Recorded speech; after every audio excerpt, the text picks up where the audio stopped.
Election commission Amit Shah और PM Modi के इशारों पर काम कर रहा है, इशारों पर नाच रहा है। ये स्पष्ट हो गया है जब अंतिम सूची, अंतिम वोटर लिस्ट बिहार के एसआईआर के बाद जारी हुई। ये सवाल उठाए गए, ये बयान दिया गया अलका लांबा द्वारा। महिला कांग्रेस अध्यक्ष अलका लांबा द्वारा एक प्रेस कॉन्फ्रेंस की गई जिसमें वह बीजेपी पर कटाक्ष करती नजर आई वोट चोरी के मुद्दे को लेकर। अलका लांबा स्पष्ट रूप में कहती नजर आई है कि बिहार में करीब 3.5 करोड़ महिला मतदाता है, लेकिन करीब 23 लाख महिलाओं के नाम वोटर लिस्ट से काट दिए गए। ये महिलाएं आगामी विधानसभा चुनाव में वोट नहीं दे पाएगी। हमारा मानना है ये फैसला संविधान के खिलाफ है। दोस्तों, अलका लांबा कई बार विवादित टिप्पणी करती नजर आती है, बीजेपी पर कटाक्ष करती भी नजर आती है, लेकिन इस बार उन्होंने वोट चोरी को लेकर एक पूरी प्रेस कॉन्फ्रेंस की और ये बयान दिया। वोटर अधिकार यात्रा 15 दिन तक बिहार के 25 से अधिक जिलों में गई। एसआईआर के नाम पर बिहार और भारत में जो फर्जीवाड़ा हो रहा है, वो फर्जीवाड़ा मुख्य चुनाव आयोग, केंद्र सरकार के प्रधानमंत्री और गृह मंत्री जी के इशारों पर जो कर रहे हैं। खुलासा हुआ है कि बिहार की 22.7 लाख, लगभग 23 लाख महिलाओं को वोट के अधिकार से वंचित कर दिया गया है। महिलाओं के वोट काट दिए गए हैं। उन्हें आगामी विधानसभा चुनाव में वोट का अधिकार नहीं मिलेगा, वो वोट नहीं कर पाएंगे।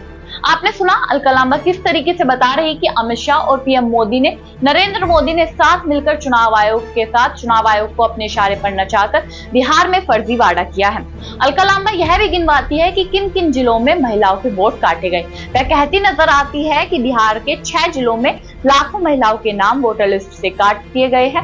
उनमें गोपालगंज, सारण, बेगूसराय, समस्तीपुर, भोजपुर और पूर्णिया विधानसभा शामिल है। आपको बता दें, इन सीटों पर कांग्रेस और विपक्षी गठबंधन आरजेडी के साथ काफी मजबूती से पिछले चुनावों में वह जीतते नजर आए थे और इस बार वहीं से महिलाओं के वोट काटे गए, जिससे कांग्रेस को नुकसान हो सकता है। ये बात अलका लांबा द्वारा कही गई। दोस्तों, अब सवाल यहाँ पर यह उठता है कि बिहार विधानसभा चुनाव स्तर पर है और जिस तरीके से इंडिया अलायंस की लोकप्रियता बिहार में बढ़ती नजर आ रही है, उसी बीच एसआईआर की अंतिम सूची जारी की जाती है जिसमें लगभग 69 लाख इसी के अराउंड वोटर्स के नाम काट दिए जाते हैं। विपक्ष लगातार सवाल उठा रहा है कि आप स्पष्ट क्यों नहीं कर रहे कि किन रीजन से और किन के नाम काटे गए। अगर आप नाम बता देंगे किन रीजन की वजह से नाम काटे गए उन व्यक्तियों के, तो आपको क्या दिक्कत है। इलेक्शन कमीशन को लगातार विपक्ष घेरता नजर आ रहा है, तो इसी पर इलेक्शन कमीशन ने चुप्पी थामी हुई है। अब दोस्तों, आपकी इस मुद्दे पर क्या राय है कि ये जो अलका लांबा द्वारा आरोप लगाए गए कि महिलाओं के वोट काट दिए गए हैं, जो कि बिल्कुल संविधान के खिलाफ है, इससे पहले भी कांग्रेस द्वारा कई ऐसे एलिगेशन लगाए गए, क्या सही में बिहार में विधानसभा चुनाव से ठीक पहले अमित शाह और नरेंद्र मोदी के कहने पर, इशारों पर इलेक्शन कमीशन काम कर रहा है, चुनाव आयोग काम कर रहा है? आपकी इस मुद्दे पर क्या राय, कमेंट बॉक्स में जरूर बताइएगा। तब तक के लिए नमस्कार।